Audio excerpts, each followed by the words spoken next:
কষ্ট হলেও একটু ধৈর্য ধরতে হবে, বসতে হবে। এখানে কাউকে বিরিয়ানি দিয়ে আনা হয় না, এখানে কাউকে গাড়ি ভাড়া দিয়ে আনা হয় না, এখানে কাউকে ভয়কে দিয়ে চমকে লোক আর এটা আমরা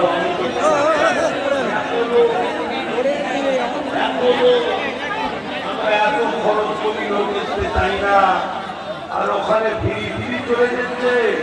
এটা অনেকের বুকে ব্যথা হয়, এই বুকে যাদের ব্যথা হয় এটা মুনাফিকের আলামত। কিসের আলামত? মুনাফিক। কারণ মুনাফিকদের জানা দরকার তুই কে, তুই কে এটা জানা দরকার। আর আমরা কোনো কিছু চাই না, হুজুরের জন্য হাসতে হাসতে নিজের জান নিজে দিতেও আমরা চাই। জোরে বলুন সুবহানাল্লাহ। আল্লাহু আকবার।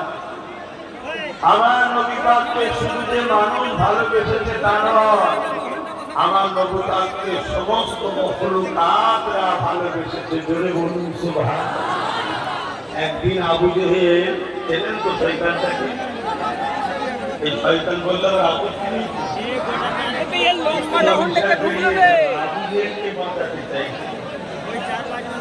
শুনছেন তো, কিছু মৌলী সাহেব বেরিয়েছে এজিদকে বাঁচাতে চাইছে, আবার বিশেষ কিছু মৌলী সাহেব বেরিয়েছে বর্তমান বাঁচতে চাইছে।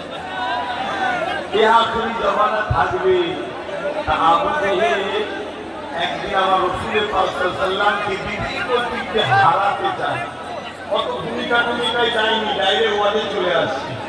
বুঝলেন, ডাইরেক্ট ওয়াদে চলে আসছে। এখানে সব জায়গা পেয়েছে, তবু হুজুরের কথা শুরু হয়ে গেলে যে গরম গরম কষ্ট কেটে যাবে। ঠিক না ঠিক? হ্যাঁ, মাইকারে ঠিক করলো, এত খরচ করি আল্লাহ সব জায়গায় দিয়ে যেখানে লোক আছে কি সমস্যা আল্লাহ ভালো জানে।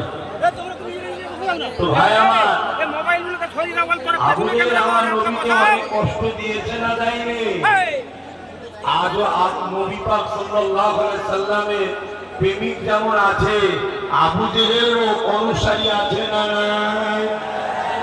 তারাও আমার নবীর দিনের উলামাদের ঘরে গালিগালাজ করবে, কষ্ট দেবে, তারাও নবীর দিনকে জুলুম অত্যাচার কষ্ট করবে, খতম করার চেষ্টা করবে। আবু জেহেল আমার নবীকে অনেক দিক দিয়ে কষ্ট দিয়েছে, অনেক দিক দিয়ে কষ্ট দিয়েছে। একদিন আবু জেহেল কুয়া খুঁড়েছে, কুয়া শুনছেন? একদিন কুয়া খুঁড়েছে, ওই কুয়াতে আল্লাহ